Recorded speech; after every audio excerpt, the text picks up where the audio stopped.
यही नहीं करता है। तो इसमें दूसरा अपने को सूत्र मिलता है, जीवन विद्या से कोई वर्ग संघर्ष का आधार नहीं है, ये पूर्ण साम्यता का आधार है। अब सबकी शुभ के लिए ये आधार है, सबकी सौभाग्य के लिए ये शुरुआत है, सबकी निरंतर सुखी होने का स्रोत है, समाधानित रहने का प्रमाण है। ये सब चीजें इससे अपने आप से उद्गमित होते हैं। मैं समझता हूँ मानव इसी को चाहता है, ऐसे ही जीना चाहता है, ऐसे ही रहना चाहता है, ऐसे ही खुश रहना चाहता है। इस अद्भुत उपादेयता के साथ हम सबके साथ सुखी से जी सकते हैं, अकेले कोई होता नहीं, ये सिद्धांत आता है। हम ये धरती के संबंध को छोड़ करके सुखी होने का प्रयत्न करें, कोई मानव तो नहीं कर सकता, नहीं हो सकता। पानी का संबंध को छोड़ करके करो ना भाई सुखी हो जाओ, हो नहीं सकता। हवा का संबंध को छोड़ दे, हरियर हो जाएगी, कामे हो जाएगी, तमा, हो नहीं सकता। क्या बात। तो ये इन्हीं चीजों के संबंध को छोड़ करके हम सुखी नहीं हो सकते हैं, और जीवन संबंध को छोड़ करके कैसा जीवोगे रे, कैसा होगा भाई, कैसा यांत्रिक हो जाएगा, और भावनात्मक संसार से कैसे मुक्ति पा जाएगा। क्या हो सकता है, आप ही सोचो, ये कैसा हो सकता है। और भाव का मतलब भी है मूल्य। क्या बात है। अभी आप जाते हो, सभी जाते हैं, संसार में पूछते हैं सब्जी का क्या भाव है, पूछते हैं ना। सोने चांदी की दुकान में जाकर के पूछते हैं क्या भाव है, लोहे की दुकान में जाकर के पूछते हैं क्या भाव है, और अनाज की दुकान में जाकर के पूछते हैं क्या भाव है। हर जगह में भाव ही पूछा जाता है, ठीक है। वो भाव का दृष्टा कौन है, मनुष्य ही होता है, दूसरा कोई होता नहीं है, ठीक है। अब जब आपको लोहे का भाव होगा ये हमको पता है, मट्टी का भाव होगा ये भी पता है, तो घास का भाव होगा ये भी पता है। जब मनुष्य का भाव भी होगा ना, नहीं होगा, आसानी से होगा, सुख से होगा, प्रसन्नता से होगा। मनुष्य का भाव को पता लगाना ही बहुत आवश्यक ही वस्तु रहा, उसको छोड़ करके सबका भाव पकड़ लिया, जिससे लाभ का माने अवसर बना रहता है। वो सभी भावों को पकड़ लिया। मनुष्य का भाव अर्थात मूल्य को समझ लें, लाभ आने से मुक्त हो जाएगा, ये संकट गहरा जाएगी। यदि ये संकट है, सुख है तो अपना लेगा, यदि यही सुख है तब तो इसको अपना लेगा। तो मानव मूल्य समझ में आने की बात, जीवन मूल्य समझ में आने की बात, और स्थापित मूल्य, शिष्ट मूल्य समझ में आने की बात, हमको लाभ हानि का आवश्यकता शून्य हो जाता है। कितनी बड़ी भारी संसार की छाती का पीपल समाप्त हो सकता है। लाभ हानि से जकड़ा हुआ आदमी ना तो अपना बचता नहीं है, बचते ही नहीं, ना पराया तो बचना ही नहीं। तो लाभ हानि के चक्कर में सबका कत्ल चकनाचूर, ठीक है। इस झंझट से मुक्ति तो इसी विधि से आता है, मानव अपने मूल्यों को समझने में समर्थ होता है। उसके पहले ये होने वाला नहीं है। हम बहुत बहुत सिर कूटे हैं विविध प्रकार से, ऐसा कुछ हुआ नहीं, ठीक है ना। तो उसका गवाही है साम्यवाद और पूंजीवाद। साम्यवाद भी अंततोगत्वा राष्ट्रीय लाभ के लिए जूझा, लाभ से मुक्त नहीं हुआ, सार संक्षेप। और पूंजीवाद सदा सदा घोषित लाभवादी है, वो तो करता ही है। अब कहां से अपन छूटे।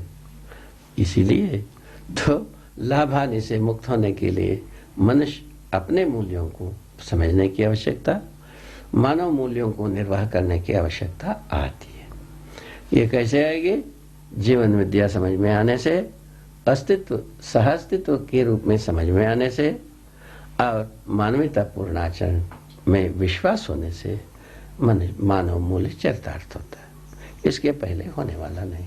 इसी का नाम है समझदारी। मानव मूल्य जब हम चरितार्थ करने शुरू करते हैं तभी हम सही करने में निष्णात होते हैं, पारंगत होते हैं, प्रमाणित होते हैं।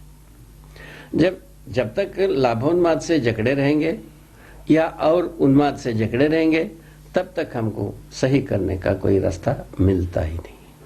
ये एक छोटी सी घाट है, ठीक है। इन घाट में जूझता हुआ आदमी क्या क्या किया उसका लेखा जोखा हर दिन पेपरों में आती रहती है, उसको आप लोग सब देखते ही हैं, जिससे बहुत लोग रोमांचित भी होते हैं, बहुत लोग सिर भी कूटते हैं, कहाँ से कहाँ पहुँच गए, ऐसा भी रोते हैं। ये सब हमारा देखी हुई बात है, ठीक है।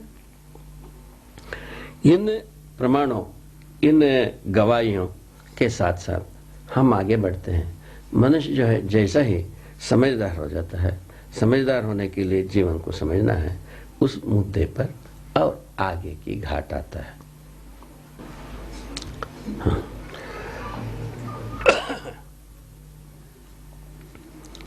जीवन विद्या, विद्या एक शब्द है, जीवन एक शब्द है। विद्या का दो भाग है, ज्ञान और दर्शन। इन दोनों का धारक वाहक जीवन ही है। विद्या का दो भाग में से जो जीवन ज्ञान का मतलब होता है, जीवन को समझने की प्रक्रिया, इसका नाम है जीवन ज्ञान। जीवन ही जब अस्तित्व को समझने के लिए तत्पर होता है, समझता है, उस क्रिया का नाम है माने दर्शन, अस्तित्व दर्शन, ठीक है। जीवन विद्या, विद्या का माने मतलब ज्ञान, जीवन का ज्ञान हो गया है। जीवन को जीवन जानने, मानने, पहचानने, निर्वाह करने लग गया, इसका नाम है जीवन ज्ञान। विद्या में दोनों समाये, दर्शन भी समाये, ज्ञान भी समाये। इस ढंग से जो विद्वान जो होता है, विद्वान मानव होता है ना, विद्वता जीवन में होता है, ठीक है। और विद्या अस्तित्व ही है, जीवन ही है, सह अस्तित्व ही है। सह अस्तित्व में जीवन अविभाज्य है, ये बात आपको समझा दी है। इस ढंग से हम जीवन विद्या का परिभाषा को स्वीकार सकते हैं। ऐसे जीवन, सभी जीवन समान है। सारे मनुष्य में जितने भी मनुष्य को हम पाते हैं, बड़े बूढ़े, छोटे बड़े, कुछ भी, सब में जीवन समान। कैसे समानता की बात आ गई? जीवन को समझने की विधि में, प्रमाणित करने की विधि में, जीवन अस्तित्व को समझने की विधि में, प्रमाणित सह अस्तित्व को प्रमाणित करने की विधि में ये समान है। ये कहीं भी हमारा हाथ, पैर, नाक, कान और मेधस तंत्र, चक्षु तंत्र, गल तंत्र, हृदय तंत्र, कोई तंत्र में इसकी स्थान नहीं है।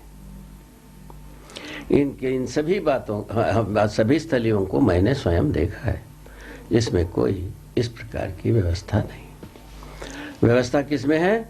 जीवन में ही जीवन को समझने की व्यवस्था है, और जीवन ही अस्तित्व को समझने वाला वस्तु है, और दूसरा कोई समझेगा नहीं। ठीक हो गए? इस ढंग से हम इस निष्कर्ष पर आते हैं, मनुष्य समझदारी को व्यक्त करने के लिए जीवन और शरीर का संयुक्त रूप में होना जरूरी है। केवल जब शरीर रहेगा तभी भी नहीं होगा, केवल जीवन रहेगा तभी भी नहीं होगा। इनके संयुक्त रूप में ही मनुष्य विद्या को प्रमाणित करेगा। ठीक है?